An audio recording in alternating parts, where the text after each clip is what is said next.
Anira creation. बात करने वाले हैं इस वीडियो के माध्यम से EPFO SSC का फाइनल कट ऑफ। आप सभी को पता है कल ही मैंने एक वीडियो पोस्ट की थी, उसको लगभग 2 से 3 हज़ार छात्रों ने अभी तक देख चुके हैं।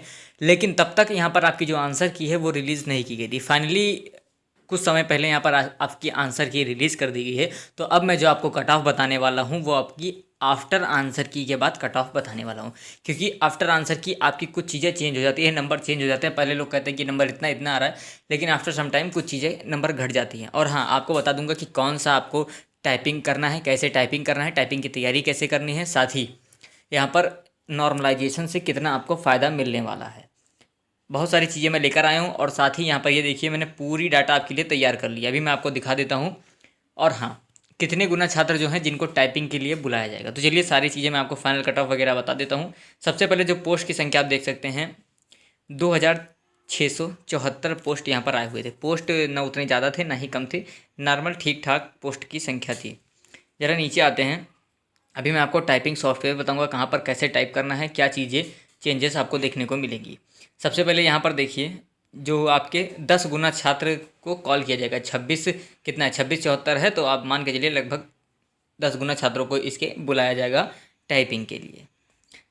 और हाँ, अब टाइपिंग का मेथड जरा मैं आपको समझा दूँ कि टाइपिंग कैसे होने वाली है। मैं आपको बता दूँ एज इट इज़, जैसे CHSL और CGL में टाइपिंग होती है, सेम टू सेम वही टाइपिंग होगा। 10 मिनट आपको टाइपिंग के लिए दिया जाएगा। लेकिन हाँ, एक चीज़ बहुत बड़ी चेंज कर दी गई है, वो है, आप जरा मैं यहाँ पर लिख दे रहा हूँ, देख लीजिए यहाँ पर क्या क्या गया। जैसे आपने अगर प्रीवियस कभी कॉम्पिटिटिव एग्जाम दिया होगा और टाइपिंग दिया होगा तो आपको पता होगा, कहीं भी चाहे CHSL हो, CGL हो, कहीं भी हो, जब टाइपिंग कराया जाता है तो जैसे मान लीजिए कोई वर्ड ऐसे लिखा गया है तो आप लगातार उसको लिखते रहते हैं। बाद में पता चलता है कितनी गलतियाँ थी, कितना क्या था। लेकिन इसमें जो टाइपिंग करनी है आपको, उसमें चेंजेस कर दिया गया है। इसमें है ऐसा कि जब तक आप एक वर्ड को सही नहीं लिखेंगे तब तक आपकी टाइपिंग आगे बढ़ेगी ही नहीं। जब तक उस वर्ड को आप करेक्ट नहीं कर लेते वो नहीं बढ़ेगी। तो इसीलिए एक्यूरेसी का बहुत बड़ा विशेष महत्व है टाइपिंग में।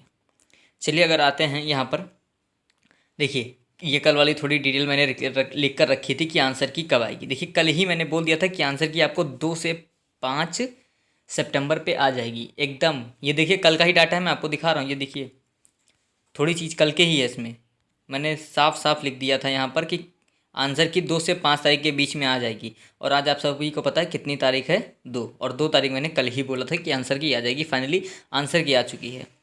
अब ज़रा नीचे आते हैं, देखते हैं। हाँ, अब कट ऑफ किस पर डिपेंड करेगा। बहुत सारा एग्जाम हो गया, निगेटिव मार्किंग हो गई। देखिए एग्ज़ाम किस तरह का था, 30 नंबर यहाँ से था पर क्वेश्चन, 4 नंबर आपको दिया जाना था। 30 क्वेश्चन बटे हुए थे। इंग्लिश का 50 क्वेश्चन था, उसमें 200 मार्क्स जुड़ने थे। और एग्ज़ाम का लेवल अगर मैं देखूं यहाँ पर, तो एग्ज़ाम अगर ओवरऑल लेवल देखने जाएँ तो मॉडरेट लेवल का था। सबसे हार्ड जो अधिकतर छात्रों ने बोला वो है कंप्यूटर। कंप्यूटर में ज़्यादा से ज़्यादा 2 से 8 अंक तक ही आए हैं, उससे ज़्यादा किसी के नहीं है। कंप्यूटर को ज़्यादा टफ के अंदर ले लिया गया था, ज़्यादा टफ था भी।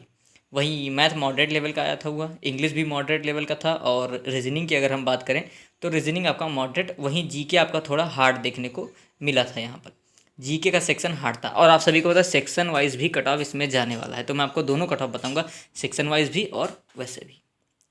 चलिए हाँ, यहाँ पर देखिए अब जरा सेक्शन वाइज कट ऑफ मैं आपके सामने लिखा है, आप लोग यहाँ पर देख सकते हैं। अगर आप रीजनिंग में 30 से 34 नंबर पा रहे हैं, 34 का 34 को थोड़ा सा एक अंक बढ़ा लीजिए, 30 से अगर 35 नंबर तक आप पा रहे हैं तो रीजनिंग में आप सेफ़ हैं। और वहीं जीके जीएस की बात करूँ तो आपको 21 से 25 नंबर चाहिए। वैसे अगर देखने जाए तो 21 से 25 नंबर कुछ भी नहीं है, जितना इसका टोटल मार्क्स था उस हिसाब से मैं बता रहा हूँ। 21 से 25 पर आप सेफ़ हैं। और वहीं मैथ की मैं बात करूँ तो आप मान के चलिए 33 से 40 नंबर, 40 नंबर तक अगर आपके मैथ में है तब जाकर आप खुद को सेफ समझ सकते हैं। और वहीं अगला मैं बात करूँ इंग्लिश में आप सभी को तो 200 मार्क्स के थे और 50 क्वेश्चन आए हुए थे, वही 50 से 56 नंबर वगैरह इतना आ रहा है, तो आप एक सेफ जोन में आ सकते हैं।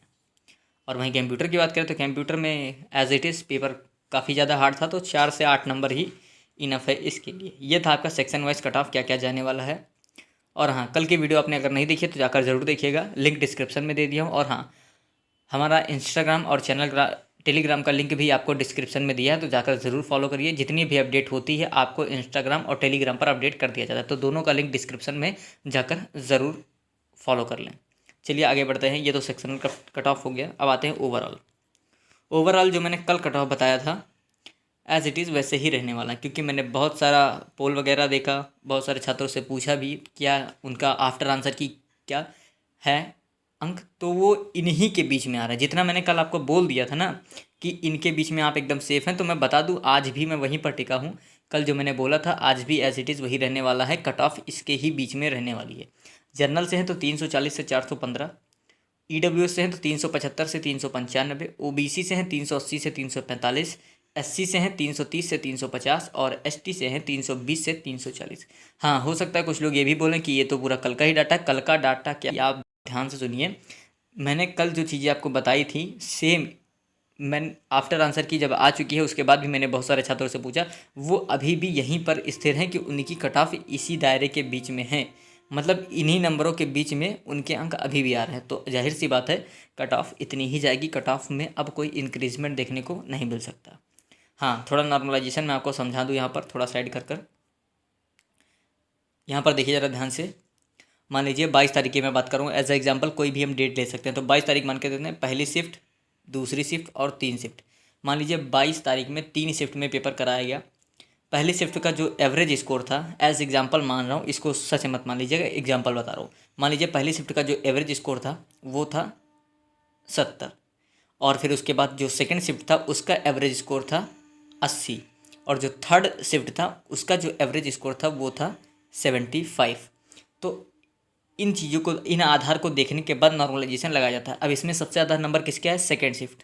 सेकंड शिफ्ट में सबसे ज़्यादा नंबर आए, अर्थात कहने का मतलब ये है इसकी शिफ्ट इजी थी। अभी इनके नंबर घटाए जाएंगे। और वहीं सबसे कम नंबर फर्स्ट शिफ्ट वालों का था, तो इनके नंबर बढ़ाए जाएंगे। और ये जो थर्ड शिफ्ट है जो मॉडरेट लेवल की थी, इसके लेवल पर तीनों शिफ्ट को लाया जाएगा। सिर्फ और सिर्फ यही किया जाता है नॉर्मलाइजेशन में, और कुछ नहीं। और नॉर्मलाइजेशन भी इसी वजह से होता है क्योंकि शिफ्ट में पेपर होता है, तो पेपर का लेवल कहीं ऊपर देखने को मिलता है तो कहीं नीचे देखने को मिलता है। बस बाकी चीज़ें यही रहती हैं। और नॉर्मलाइजेशन कोई उतना बड़ा खेल नहीं है जितना लोग डर जाते हैं, कुछ भी नहीं है। बस हाँ, सिर्फ पेपर के लेवल को इक्वल लाने के लिए नॉर्मलाइजेशन लगाया जाता है। अब तो शायद 90% एग्जाम ऐसे होते हैं जिसमें नॉर्मलाइजेशन लगता ही, क्योंकि शिफ्ट में पेपर ही होते हैं, कैंडिडेट ही इतने ज़्यादा रहते हैं। तो उम्मीद है वीडियो आप पूरी तरीके से समझ गए होंगे। कट ऑफ मैंने बता दिया आपको, सारी चीज़ें जानकारी बता दी। फिर भी कोई कमेंट रहेगा तो आप लोग ज़रूर कमेंट करिएगा। चलिए मिलता हूँ नेक्स्ट वीडियो में, तब तक के लिए जय हिंद।